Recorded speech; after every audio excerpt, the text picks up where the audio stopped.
Who had the best Week 8?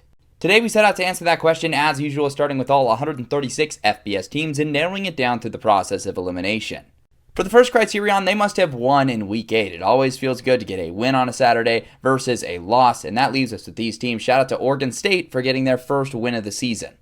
For the next criterion, they must have defeated a top 25 opponent. At this point in the year, any team that's still in the rankings has absolutely earned it at that point, and there were 9 such teams that beat top 25 opponents, so a crazy Saturday, and that leaves us with these teams. For the next criterion, they must have defeated a rival. It was a sort of mini rivalry weekend of sorts, with all of these teams beating a team that they consider to be one of their rivals. For the next criterion, they must have won as an underdog, not only getting the rivalry win, but doing it when you're told all week that you're not favored, you're the team that's likely going to lose, and still pulling it off. That's pretty impressive.